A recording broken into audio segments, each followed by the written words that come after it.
Hey, Blue Table fans! It's time to take a look at the mighty Tervigon. I'm going to talk about rules, errata, and possibly some strategies. I'm certainly interested in hearing from the fans on this one if you know any information. First off, let's talk about the actual rules behind the Tervigon with our handy-dandy Tyranids Codex. First off, the Tervigon is a synapse creature, a monstrous creature, is a psyker, and has the power Shadow in the Warp, which makes enemy psykers take their tests on 3d6, and it has a 12-inch bubble as the radius for that. Now, let's make some commentary on the stats of a Tervigon. A Tervigon starts at 160 points. It's an HQ choice. However, for every unit of termagants in your army, you can take one as a troops choice, and therefore making it, in most, if not all cases, a scoring unit. So, a minimum unit of termagants is 10 of them, and they cost 5 points each. And the termagants can have, obviously, various upgrades. The lowly termagant has a pretty basic stat line, the guardsman stat line, but they do have 4 initiative, although they only have 6 leadership, so they really do need to be within synapse range. Synapse is, by the way, synapse creature is a power that certain Tyranid organisms have, and it extends a bubble around them of 12 inches that basically keeps the other creatures in strict control, which means they gain the fearless rule and they don't fall back on what's called instinctive behavior, which is to lurk or to feed. But in any case, with lurk, removes some of the control that you have over the unit. Alright, so moving on, a Tervigon only has ballistic skill 3, that's typical for Tyranids. Strength 5, although monstrous creature with smash can bring that up to 10. Toughness 6, which is important because that means she can't be killed by instant death. And wounds is 6. Initiative is only 1, and that's interesting to note, is that she's going on the lowest initiative possible. And attacks are 3, which is pretty standard. Some of the Tyranid creatures that are bred for war have 4 attacks, like a hive tyrant, so 3 is not bad. Leadership of 10, and a bonded exoskeleton, giving a save of 3 up. Now let's move on to options. Tervigon can take Scything Talons or Crushing Claws. Crushing Claws are about as much as a Power Fist, and they give her plus D3 attacks. And as you can see, that's the Biomorph that I've equipped here. And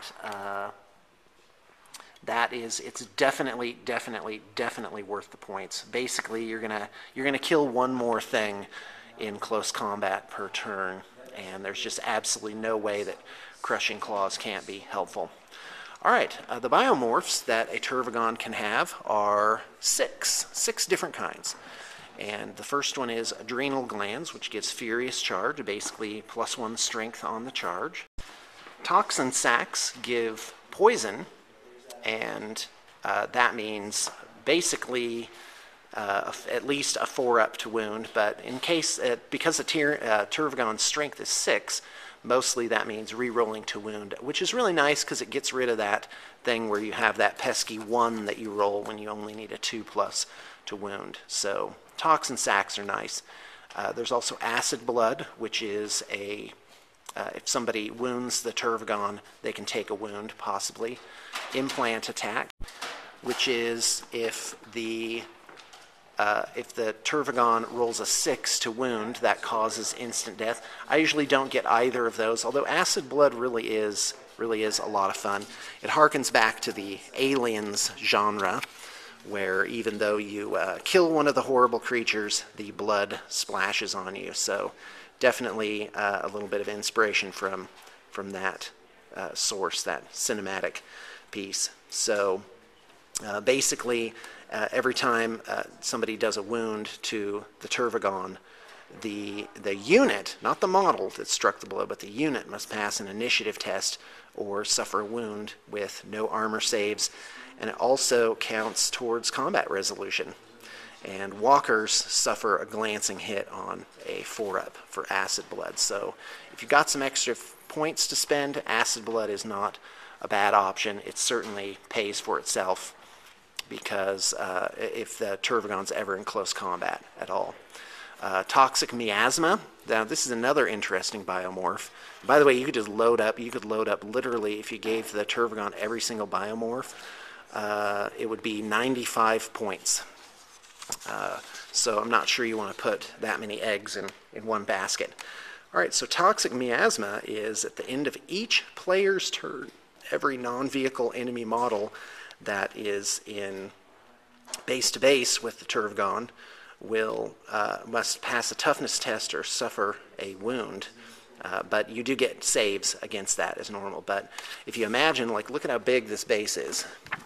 You know, easily 12 regular size base guys could fit around that. So you'll probably kill 1 or 2 opponents per turn with toxic miasma. All right, let's have some fun here. So I found out that you could put 16 bases around a Tervigon. Now, if you're playing against Space Marines, which will be at least a third of your games, attack squad can only typically have 10 guys in it, or any kind of type of squad, even assault marines or whatever it is. So you're going to have 10 guys in base. So let's throw some dice and see how the scenarios play out. And I'll teach you how to use the power toxic miasma on your Tervigon. So now, remember, it's at the end of each player's turn, and that's a very odd time to have anything happen. So, like I've said, Warhammer is the game of remembering things, and so you would have to remember at the end of each turn to make the toxic miasma tests. So let's assume that it's 10 Marines around the edge here. So we'll grab 10 dice. Go ahead and lower our view here so you can see what the rolls are. So 6, 7, 8, 9, 10. All right, so they must pass a toughness test or suffer a wound with save. So let's make our first roll. And so a toughness test on the Marines would mean a 4 or less, which is their toughness, would be successful, and a 5 up, they would take a wound. So in this case, we have a whopping 5 wounds, and then they would take armor saves. So we would end up with 1 wound from that round. So let's go ahead.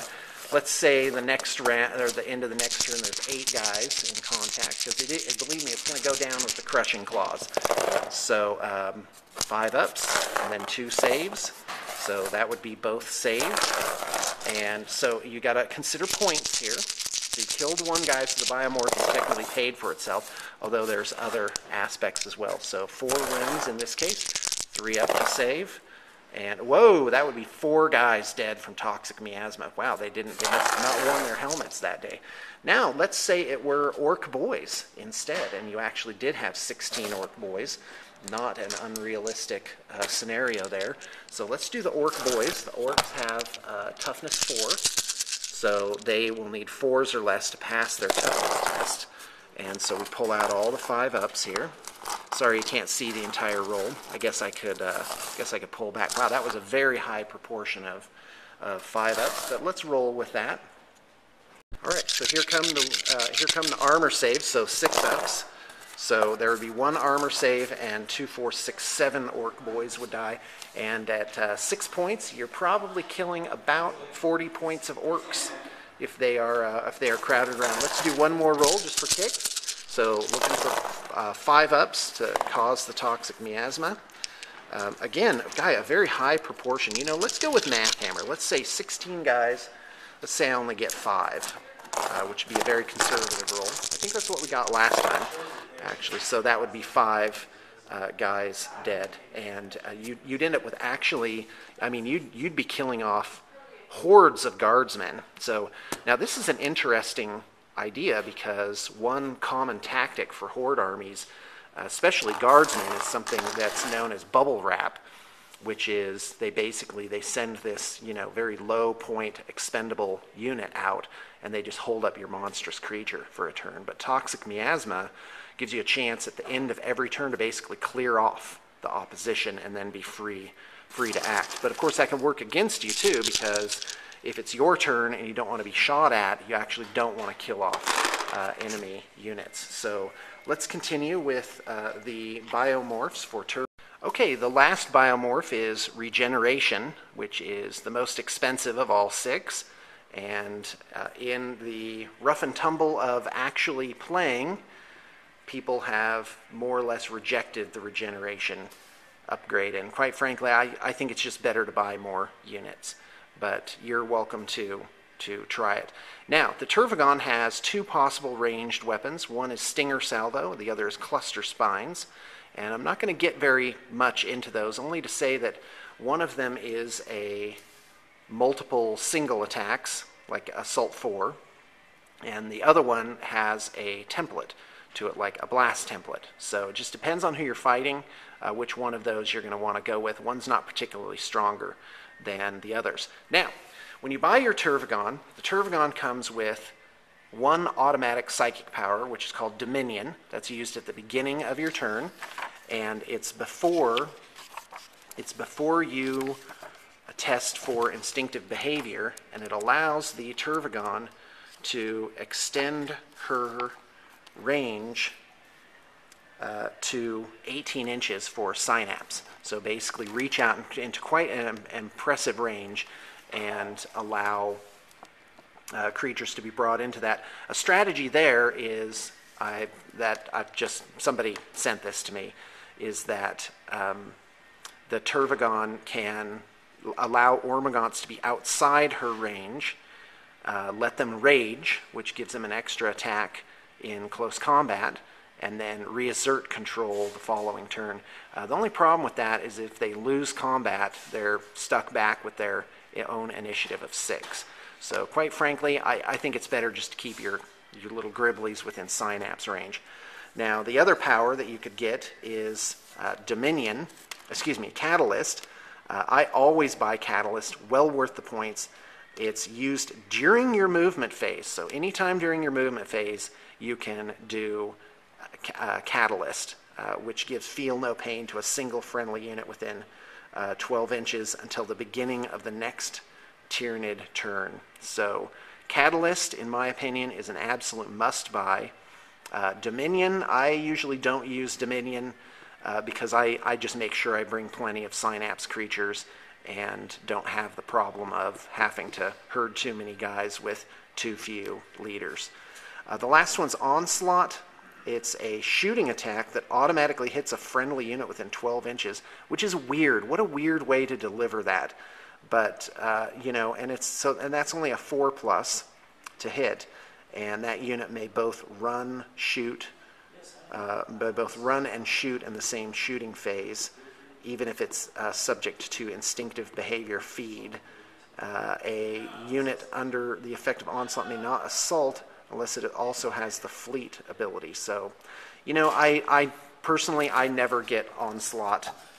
It's too iffy. But you can, as I understand it, if you buy 3 powers, you can switch them out selectively for the new powers in 6th edition. All right, I'm not going to go over all of the possible psychic powers that you could take, which would be 21 possible powers. But I am just going to take a look at Biomancy, which has been, there it is, it's in the back of your little rule book, which you get in the Dark Vengeance kit. I do ever so highly recommend. First off, you can go with the Primaris power, which is Smite. It's a 12-inch range, AP 2, Assault 4. So not too bad for the AP. Terminators hate it, and definitely worth the 15 points you would pay for Onslaught to switch it out. Or Dominion, just plain old get rid of Dominion. My personal favorite loadout for a Tervigon in terms of psychic powers, it would be get rid of Dominion, the one you automatically get a Biomancy power, and then take Catalyst. Catalyst is an absolute must.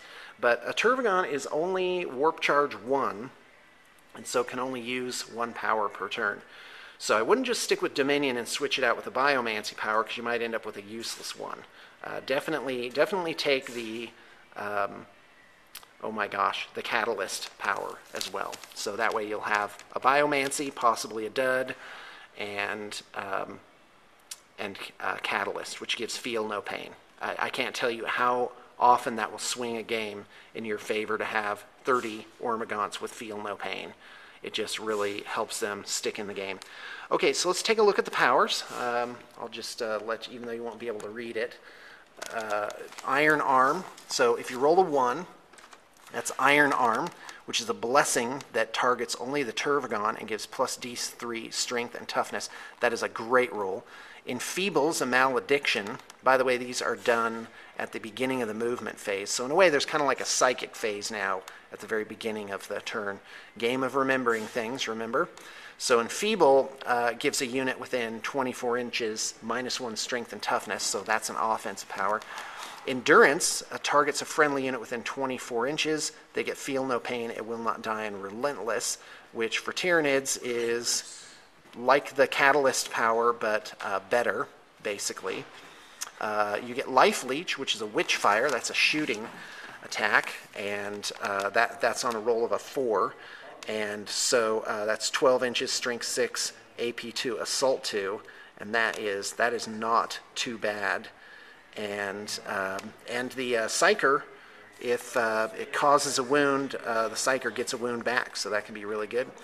Warp Speed is a blessing that targets the Psyker, so the Tervigon will get plus D3 initiative and attacks. That is a great power for the Tervigon, although the D3 initiative doesn't really help that much because she's only starting out with 1. Hemorrhage is a Witchfire power, targets a unit within 12 inches. They pass a toughness test with no armor or cover saves allowed. And then you just keep going until they make it. Really, you're only going to kill 1 or 2 guys with that. So let's pretend I had bought my 2 psychic powers. I say, you know what, I'm not going to use Dominion. I'm going to choose Biomancy. Let's do 3 rolls and see what I come up with. So I got a 2. So Enfeeble, great offensive power. Enfeeble and Catalyst. Although I have to tell you, I'm going to be using Catalyst every time. There's no time when that's not useful. And by the way, doing Catalyst on the Tervigon herself, fantastic strategy. It really helps you against those power fists and las cannons and things that take down these monstrous creatures. So 3, that would be Endurance. So that's a blessing. So I'd have this would make Catalyst not useful because Endurance is longer range and confers more powers. So that's kind of not a dud roll, but not as good as the other ones. So that'd be Life Leech, and a 1 would be Iron Arm. So you get the idea. Really, there's 2 or 3 of these powers which are really fantastic for the Tervigon. Iron Arm, Enfeeble, and Warp Speed really are 3 out of the 6 that are fantastic.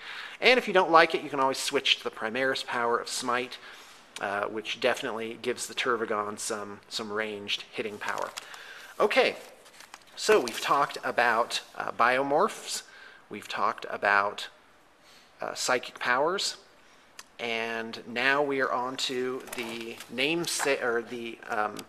I guess the trademark ability of the Tervigon, which is spawn termagants. So I'm going to give you an actual demonstration of how this works. So here's my Tervigon, and it says can spawn termagants in the Tyranid movement phase before it has moved. So you got to do this in what I'm calling the psychic phase, which is everything that happens at the beginning of the turn, and you have to remember it.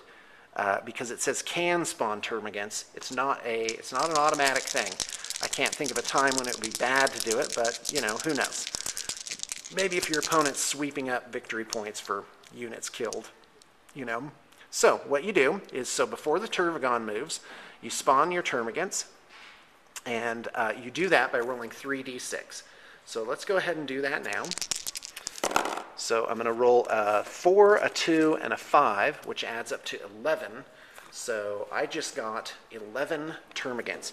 Now, note that your Tervigon costs 160, plus all the biomorphs is probably going to bring her up to about 200.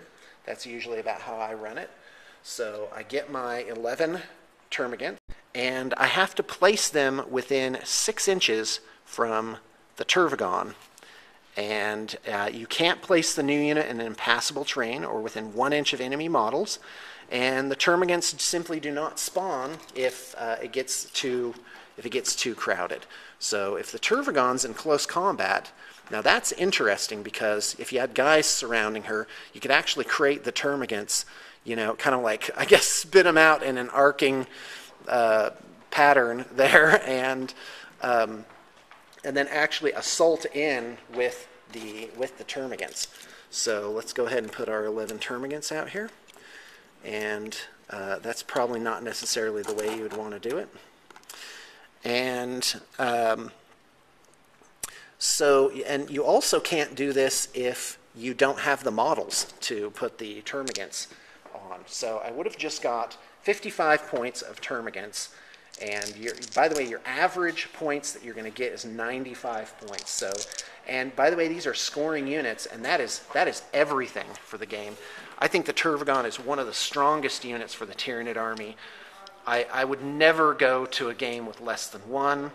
2 is good. 2 is good for a mixed army, and if you really want to get it obscene with the Gribblies running around, then you want to do 3 Tervigons. Now, if you do the math, you can take 2 as HQs, and you can buy 3 units of termagants, filling up the 3 of the troops choice slots, and then that would make 3 Tervigons into troops choices. So in a standard force org, you can have 5 Tervigons. Yes, please. But you have to remember, in a 2,000-point game, that's going to take up about half of your points. But you do have these absolutely fantastic, monstrous creatures running around, pumping out screening and scoring units. In one game, in fact, I think I took 4 or 5 Tervigons, and I produced, I think it was 175 termagants before it was all over. And if you do the math on that, that is quite a few points. It's about 700 and some odd points. Okay, so let's go ahead and move on. Now, the spawned unit can move, shoot, and assault normally, and a unit spawned by the Tervigon is identical in every way to a termagant unit chosen from the troops section, and is treated as such for all scenario special rules. That makes them scoring units in most cases. In fact, I think in all cases. So just to be clear, this spawned unit doesn't have any biomorphs, and they just have they're the standard 5-point termagant that comes out. So let's keep spawning and see how many I get for this particular run for this particular Tervigon. So do note that so at the beginning of my movement phase, I did this, and now these guys can move off. And they could even run. They could run, shoot, assault, do whatever. And the Tervigon doesn't have to stay close. The Tervigon could actually move, 6 inches and just completely go a different direction. So, okay, so it's the next turn, and I'm going to spawn again. So, by the way, the Tyranids don't have any transports. And so the Tervigon really is, in a way, the Tyranid transport equivalent, but even better because she just keeps pumping them out. So here I would get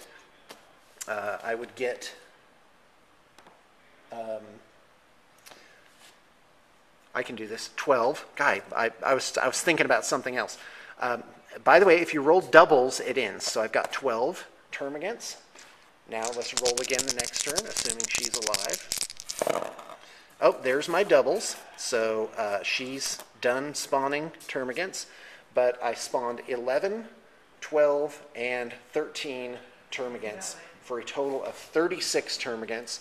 And if you multiply that by 5, you get 180 points worth of termagants. So come on, let's do another round and just see how many are spawned.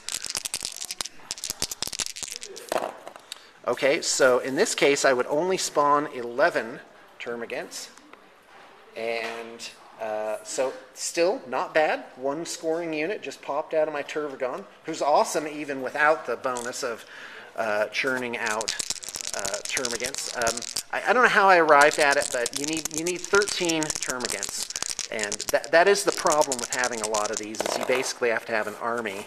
Ooh, that's awesome. That was 15 and no doubles. So let's do this round. 15 plus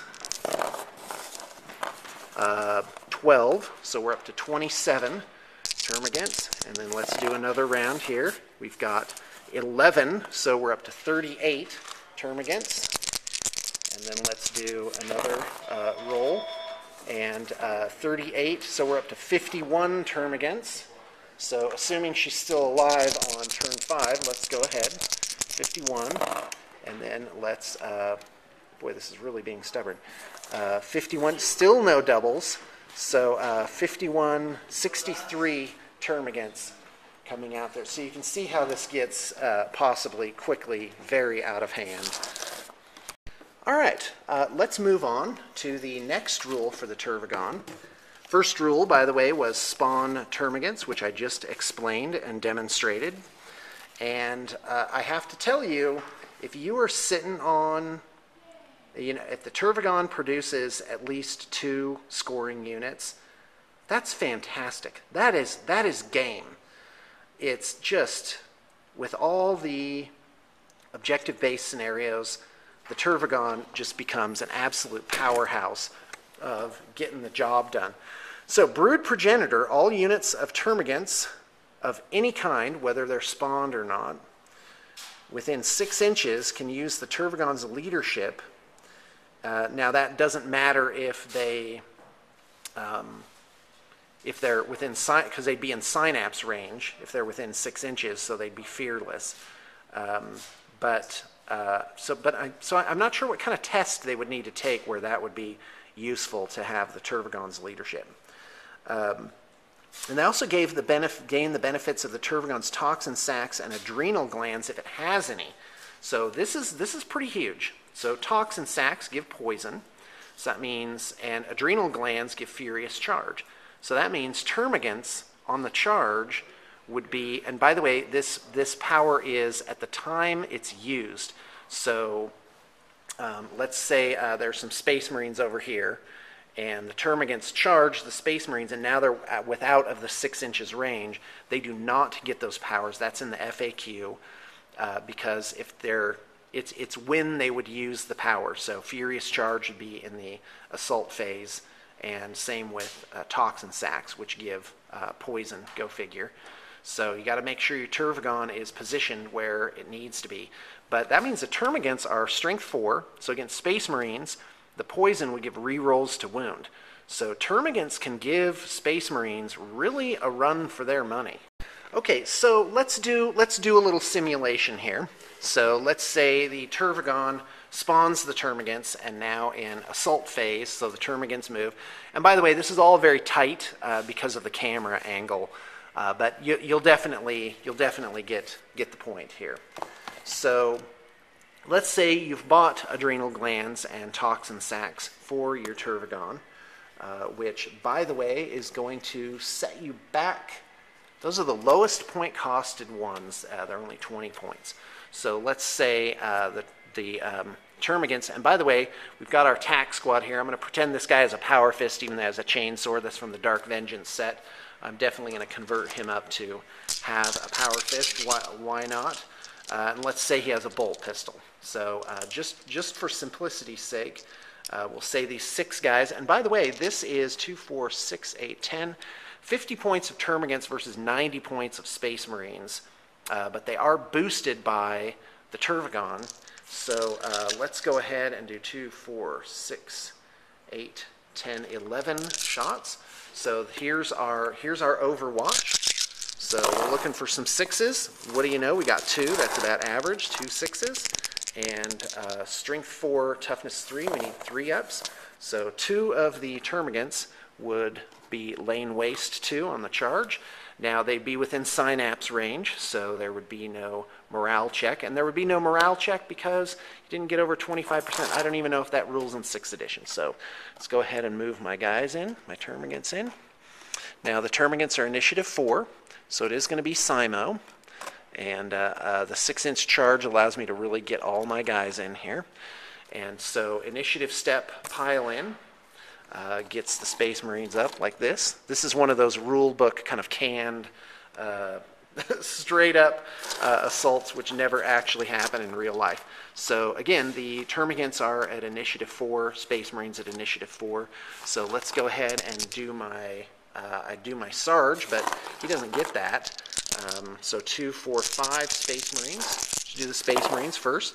Hitting on 3s because it's weapon skill 3 for the termagants, weapon skill 4 for my Space Marines, and they would need 3 ups to wound. That would be 2 wounding hits, and let's say the termagants get 6 up saves, and they don't make any saves, so 2 termagants are killed, but they will still get to attack. And the Sarge with Power Fist, he's going last in initiative step 1. So let's go ahead and roll my 8 termagants that I have left. Now remember, adrenal glands give me strength 4 from Furious Charge. So here we go. I'm hitting on 4s. So this would be a disproportionate amount of hits, but great, I'll take it. It's 6. Strength 4, toughness 4. And because the poison always gives you a benefit, so 4 up poison and then a 4 up to wound, well, that's no benefit. So it means you would re-roll wounds on the charge. So here come the wounds. So looking for 4 ups, 3, perfectly average. And now the re-rolls, let's see if I convert some. I convert 2, so 5 wounding hits. And the Space Marines roll a 2, that was a runaway. And so pretty much an average roll, you got 2 Space Marines dead. So as you can see, that is not bad. But hold on, we got the Sarge coming too. Now the important thing is you're gonna tar pit. Right now there's no chance the Sarge can kill all these. 1 termagant can tar pit a unit for a whole turn. So now it's Space Marine turn. These guys aren't going anywhere. They're not shooting anything. All they can do is kill that 1 last termagant. It is really an absolute living nightmare.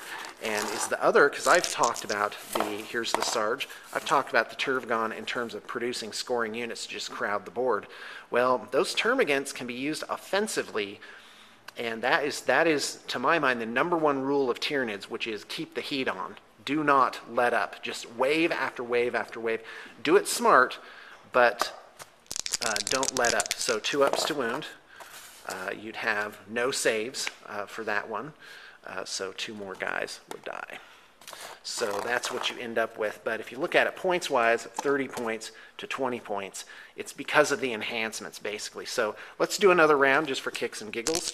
So next round, 3 regular Marines. That's 1 hit and no wound. 4 termagants coming back.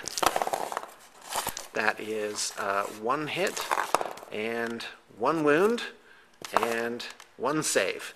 So the Power Fist coming in with 2 hits, and I don't know why I re-rolled, because the termagants would get no benefit the second round, so I actually led you astray there. They'd have no Furious Charge, and but actually the poison would wound on a 4 up. Otherwise they'd need a 5 up, strength 3, toughness 4. So the Sarge killing 2 more guys, and so as you can see, the termagants still just bogging this unit down through 2 melee phases. Now, of course, if you've got close combat specialists, because I've just put up regular old TAC Marines here, close combat specialists really are gonna wipe through those units of termagants. But again, if it's a spawn of say 13 and they don't kill that 1 last guy, well, guess what? They're stuck. They lose 1 turn. All right, now there is one slight downside to all of this, and this is a case where the downside isn't so bad. It is that this is the brood progenitor. We're still going through brood progenitor now. Should a Tervigon be slain, every termagant brood, whether they're spawned or they just started on the table as something you purchased, within 6 inches suffers 3d6 strength 3 AP nothing hits. Now, you might think, that's terrible, that's so many, they're just all going to die in droves. No, they're not. The math on it is 10 or 11 hits. Half of those, 6 of them, are going to be wounding. And you're going to save 1. You're going to lose about 5 termagants per brood. Let's just do a couple samples here. So let's say this Tervigon dies, and the brood now needs to make this brood progenitor test. So 11, look at that. Just well, hello, 11. So perfectly average there. So 2, 4, 6, 8, 9. Oh, look, that's exactly how many dice I have. So 4 ups to wound. And that's only 4 wounding hits. And now my 6 up saves, 3 termagants would die from that. So so not too shabby on that count. All right, the last thing is the Tervigon, because of brood progenitor, gives the toxin sacs and whatever the heck it is. Oh my gosh, the adrenal glands, the furious charge and the poison, which is weird. It's like, well, why do they have that, but then if they go too far away, they don't have it? I don't know. Just insert reason here. So here's my unit of termagants. Well, in the FAQ, a question was, what if along comes this Tyranid Prime, or a character that can join a unit, and joins this unit of termagants? That is, the Tyranid Prime does get the adrenal glands and toxin sacs. So now, before I bid you all a fond farewell, I will also bring up one last tactic for the Tervigon, which is challenges. And the Tervigon is, let me just find my Tyranids here. The Tyranid Prime, I do believe, is an independent character. The Hive Tyrant is a monstrous creature character, so I don't think the Hive Tyrant can join units. And that's why, by the way, the Tyranid Prime is pretty cool. You put the Prime in a unit of 20 Ormagants, now you got a problem. And so still can't take a Mycetic Spore, which is really too bad. So the Tervigon is a character and can challenge. So what you do is when you're charged by your tactical marines with your power fist, use your imagination. That's actually a chainsword. I get it. What you do is before the combat gets going, you say, I challenge. And since your power fist guy, who by the way is going to knock your Tervigon down a couple notches each turn, probably inflicting at least 1, if not 2 wounds. 2 wounds is likely. In fact, let's do a few rounds of that. So here goes the sergeant with power fist, hitting once and inflicting 1 wound. Strength 8, toughness 6 is a 2-up, and no armor save obviously there. Let's do 1 more round. Oh, there's 3 hits with 2 ups to wound. Yeah, so that's 3 wounds. So as you can see, that guy becomes a problem pretty quick. So what you do is you issue a challenge. So now the sergeant has a choice. Go toe-to-toe, and these guys are out. By the way, in the game, you don't actually physically move them out. But they can't attack now. And so now the Tervigon going at initiative 1. So, you know, you're going to have to take the 1 to 3 wounds from that. But the Tervigon now with 3 wounds, or excuse me, 3 attacks base plus D3. So I got 1 attack, and here it goes. So that's 2 hits, 2 up to wound, no save. Yeah, he's dead. So goodbye Sarge after 1 turn, as opposed to the old way, which is you'd kill a couple guys, and then the sergeant would just be pounding you the entire time. So definitely remember that the Tervigon is a character and can issue challenges, and think it through of how those challenges would work. I mean, if it's just the Tervigon versus a bunch of guys, well, a challenge can't possibly hurt. It's just not a bad thing. All right, so that is all I have to say about that. I hope you have enjoyed, got some good strategies, and when it comes time to have your army assembled and painted, definitely contact us at bluetablepainting@gmail.com, and we can give you a quote. We're a full-time professional studio with many full-time professional staff here. Also, if you are on a budget, you should check our bluetablepaintingstore.com site and see what we have for sale up there. We get in fact, right at the time of this taping, we have a couple of Tyranid starter forces coming through, painted up and ready to go, and those will be quite handsomely priced. It's our job to make sure that you have the best tabletop experience that you can possibly have, and the number one step there is to be playing with painted models. All right, thanks for tuning in.